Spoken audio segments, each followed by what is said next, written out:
Ahoj, já jsem Dave a tohle je Kyrexové pouzdro Kroky od RH Holsters.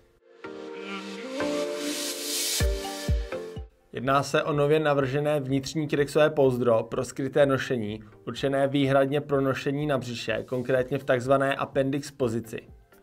Pouzdro je vakuově vylisované podle formy frézované na CNC stroji. Na první pohled si určitě všimnete spousty různých plošek, záhybů a úhlů. A nejde jen o design. Tvar pouzdra má především funkční účel. Pistole v něm perfektně sedí a při nošení v kalhotách krásně přiléhá k tělu. Díky tomu není pod trikem nic vidět. Co se týká tvaru, pouzdro má 3/4 sweatguard, to je tato vyvýšená část, která pomáhá bezpečně navádět pistoli zpět do pouzdra a zároveň odděluje závěr zbraně od těla. Všechny hrany jsou strojově ořezané, zbroušené a ručně doleštěné, takže vás nikde nic neřeže ani netlačí. Pouzdro je dole otevřené, což umožňuje nošení zbraně i s prodlouženou hlavní se závitem a zde je i prostor pro kolimátor. Pomocí těchto dvou šroubů si můžete nastavit sevření pouzdra podle potřeby. Standardně je součástí tento jeden úchyt, který si můžete zvolit ve variantě pro 40 nebo 45 mm opasky. Je uchycený pod mírným úhlem na kovové podložce, což vytváří přítlak zbraně k tělu. A pokud chcete ještě větší přítlak, tak můžete nasadit tento větší dráp, který je taky součástí balení. Úchyt se snadno nasazuje na opasek a drží opravdu pevně, takže při tasení nevzniká žádná vůle. A za úchytem je prostor, díky kterému lze pouzdro nosit i se zastrčeným tričkem nebo košilí. Na pravé straně najdete tyto montážní otvory a tady se dostáváme k variabilitě pouzdra. Můžete sem přidat i druhý úchyt nebo použít tento spojovací prvek, takzvaný bazmek, pro připojení zásobníkového pouzdra. Samotný segment má spoustu montážních děr, takže si můžete nastavit vzdálenost i úhel podle svých preferencí. Celá tato sestava se nosí pohodlně a osobně mě nikde netlačí. Pokud ale chcete ještě větší komfort, tak si můžete na pouzdro nalepit tyto RH Pads, měkké polstrované polštářky. Mimochodem, zásobníkové pouzdro lze nosit i samostatně. I zde si můžete nastavit sklon a sevření pouzdra podle potřeby. Minimalistické pouzdro s jedním klipem, navržené pro maximálně skryté nošení v appendixové pozici, nikde netlačí a pod trikem nejde vůbec vidět žádný obrys zbraně. V balení najdete i tenhle dráp, který se dá připevnit takto pod klip, zevnitř tlačí na opasek a tím pádem přitlačí pažbičku víc k tělu a nošení je tak ještě diskrétnější. A teď se podíváme na další možnost. Pokud máte třeba větší nebo těžší zbraň a chcete dosáhnout lepší stability, můžete si dokoupit druhý klip a připevnit ho na druhou stranu. Zároveň si můžete pohrát s výškou uchycení klipu a nastavit si pouzdro pod určitý sklonem, tak jak vám to nejlíp vyhovuje. Další varianta je využití spojovacího prvku jménem bazmek. Je vyrobený z karbonu a má skvělé vlastnosti. Tady je namontovaný bazmek a na druhé straně druhý klip. Získáte tím ještě větší stabilitu pouzdra a zároveň můžete mít přesku opasku uprostřed, což se třeba hodí v případě, že nosíte tričko zastrčené v kalhotách. No a nakonec tu mám tohle větší kombo, spojení pistolového a zásobníkového pouzdra pomocí spojovacího prvku. Tady si opravdu můžete vyhrát, upravit si úhel, výšku nebo vzdálenosti mezi pouzdry podle svých preferencí. Bazmek má spoustu montážních děr, zásobníkové pouzdro taky, takže si každý najde ideální nastavení. Opět používám dva klipy, což zajišťuje stabilitu, nikde nic netlačí a při tasení není žádná vůle. Tak můžeme začít třeba tím, že si tam přidáme tento dráp. Není to nic složitýho, v podstatě stačí odmontovat tady ten původní klip. Pod tím je taková kovová podložka ještě. Tu nahradíme tímto drápem.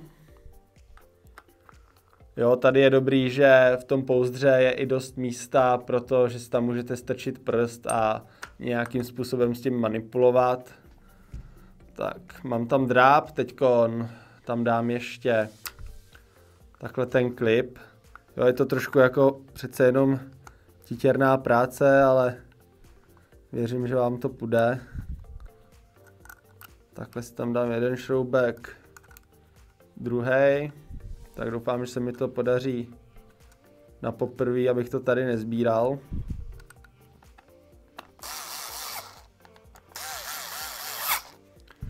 Tak, takhle dráp už tam mám.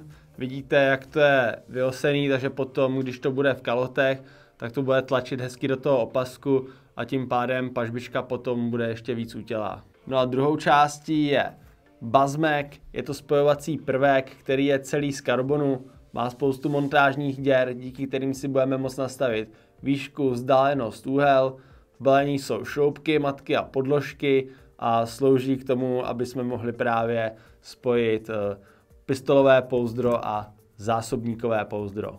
Montáž bazmeku bude opět jednoduchá. Na pouzdře máme tyto díry, na bazmeku tyto, takže já si vezmu rovnou tu matičku a dám ji zevnitř toho pouzdra do té spodní a vrchní díry. Sice tady máme ten prostor takhle pro ten prst, ale doporučuji si k tomu něco vzít. Já tady mám třeba takhle ten klip, takže si tam tu matičku dám a zevnitř pouzdra tak to prostrčím dovnitř. Rovnou si tam dám gumovou podložku na tu matku, ať mi to tam drží hezky. Teď ještě tu druhou podložku do té vrchní díry. Snad se mi to podaří na první dobrou.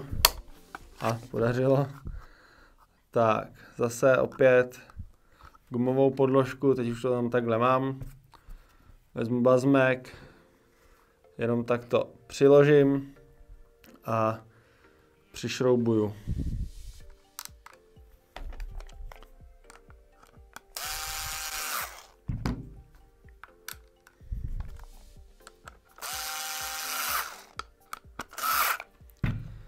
Tak, teď už to tam mám přidělaný, tak přichází na řadu další část a to je ocelový klip, který namontuju tady na kraji toho bazmeku a ještě kdybych chtěl, tak můžu s klipem různě posouvat nahoru a dolů a tím bych měnil náklon pouzdra.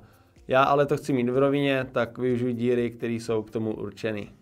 Takže zase opět vezmu matičky, dám to takhle ze spoda toho bazmeku do těch děr, do kterých chci. Já to chci mít v rovině, takže využiju ty díry, které jsou k tomu určené. Matka, podložka, matka, podložka, klip, šroubek. Teď už to jenom dotáhnu.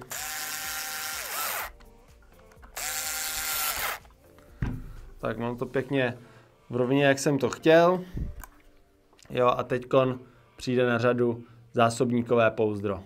Když se podívám na pouzdro, tak tady vidím díry, jak na této, tak i na druhé straně, a to z důvodu, že pouzdro je univerzální jak pro praváky i leváky. Díry slouží k nastavení sklonu a potom tady mám ještě tento šroub, kde pomocí imbusu si můžete nastavit svor pouzdra. Tak a teď na závěr už jenom propojit zásobníkové pouzdro s pistolovým a nejjednodušeji je tak, že si to přiložím k tomu bazmeku. Vidíte, že tam je spoustu děr, takže já si můžu vybrat, jak to chci mít daleko od toho pistolového pouzdra, jak to chci mít vysoko, pod jakým úhlem. Takže když už zhruba vím, tak já si tady dám zase opět matičku zevnitř toho pouzdra, využiju tu prostřední dírku, opět zase podložka gumová a další podložka do té vrchní díry. Tak, jo, mám tady i ten zásobník, takže si ho můžu dát takhle do toho pouzdra. Mrknu se na to, jo, když bych ho chtěl mít trošku utopenější, dám to níž, já to chci mít hezky při ruce. Takže si to takhle nastavím, tak jak to tady mám. A teď už to můžu jenom smontovat. Druhý šroubek.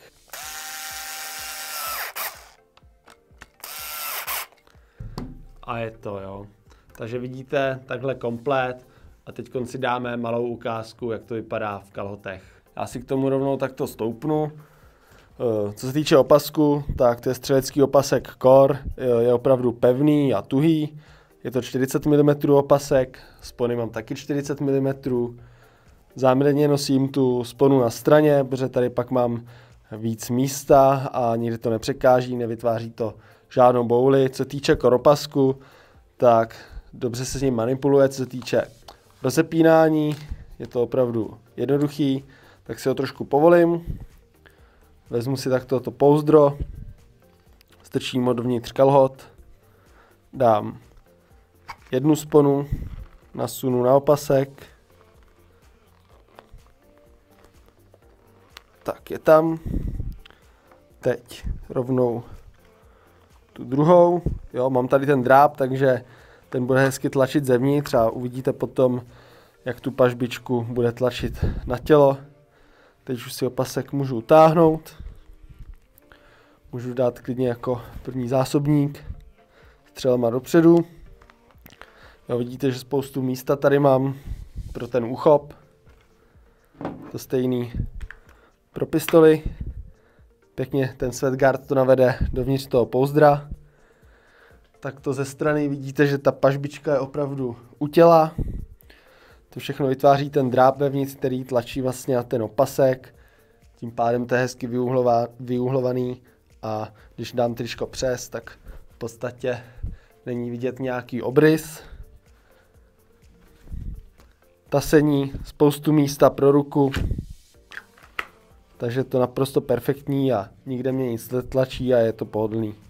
Takhle schovám a můžu jít a nic není vidět.